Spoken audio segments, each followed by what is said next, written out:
Well, it's been an 11-month journey to get here, Oliver. They always say the last mile is the longest, and it's not long now, but we should be opening the new cafe around the 31st of July. So perhaps you'd like to tell the membership and the wider community a little bit about yourself. Yeah, absolutely. I'm Oliver, been a chef for 10 years or so. I've been working in London the last 8 years, and then moved back to Saffron Walden, where I grew up back in September. Been the head chef at Chater's since then, and now starting this. So your journey has started in Saffron Walden and it's coming back to where you began. Yeah, absolutely. I started working at what was then Glutton's in Rose and Crown Walk, which is now Tiptree. My mum's been there for 17 or 18 years, so I started washing up there, and then after uni moved to London and started working in kitchens. Then decided to move back here last summer, and now we are nearly a year later. What made you decide that the stable at the railway would be the right place to open a cafe business? I think the kind of success of the railway itself over the last few years, since it was kind of saved and revitalised, has been an incredible journey and an incredible success story.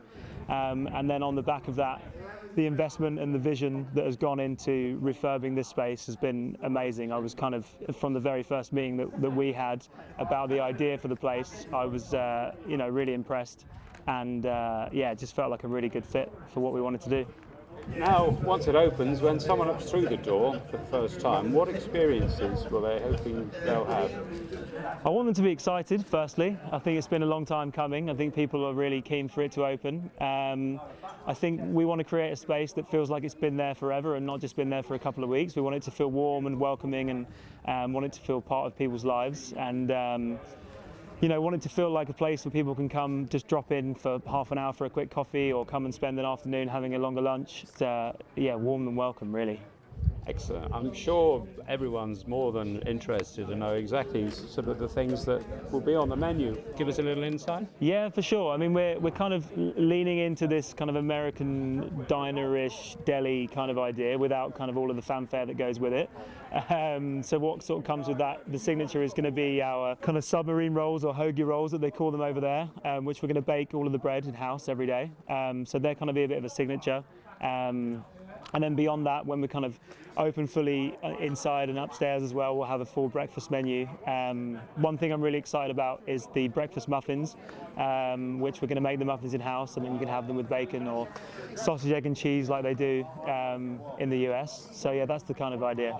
And of course, one of the things we will be doing also is the Hatch, and the Friday and Saturday night static food truck is kind of one of the ideas, isn't it? Yeah, absolutely. I think that's a chance to be a little bit more playful with the menu, and I think in time we would like to kind of rotate those menus on a Friday and Saturday to keep things interesting. I think the food truck story here has been a massive success, and it's become kind of an integral part of people's lives and weekly routines of coming down, and we want to kind of capture that and continue that.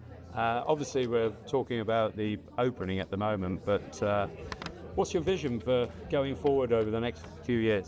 I think I'd like to get to a point where we've kind of become part of people's lives, and like I mentioned before, I'd like people to be coming in multiple times a week. They're meeting a friend from out of town, they say this is the place they want to come. Equally, somebody's on the school run and wants to grab a coffee. I'd like to just become part of people's routines. I think on the food front, we're going to be baking all of the bread initially, but I think it'd be nice to expand that in terms of the kind of the cakes that we're going to do in-house, and kind of really expand that bakery program. And again, with the Hatch, being able to have some fun with that, be able to do some themed nights for the Hatch, and kind of see where it takes us, really. So we're going to have a little delve and fun into, get an idea of what sort of guy you are. So here's a few little cheeky questions for you. Yeah. Tea or coffee? Coffee, for sure. We disagree on that one. Bacon sandwich or croissant? Bacon sandwich. Well, brown if you sauce. said croissant, oh boy, I would have. I'd have been looking for another 10 at the top. Favourite cake? I think I love the custard slice that we're going to put on the menu. It's quite an old school one, really simple. What's your own go-to order? I think it will be the sausage, egg and cheese McMuffin with a side of hash browns, flat white, and an iced tea as well. If you had one meal left on your menu, what would it be? I think it would have to be the cheeseburger. Yeah, we're going to make it really simply, but bake the bun, you know, get the meat from Magnus, who's super local, and just make a very simple classic cheeseburger. So I think that would be a good way to go out on. So finally, what would you like to say to everyone who's thinking of coming along to the new cafe venture? That we're really excited to see you, really excited to show you what we've all kind of collectively been working on over this past year. And yeah, come and say hello. We're looking forward to welcoming you. Well done, everyone. We look forward to seeing you all too.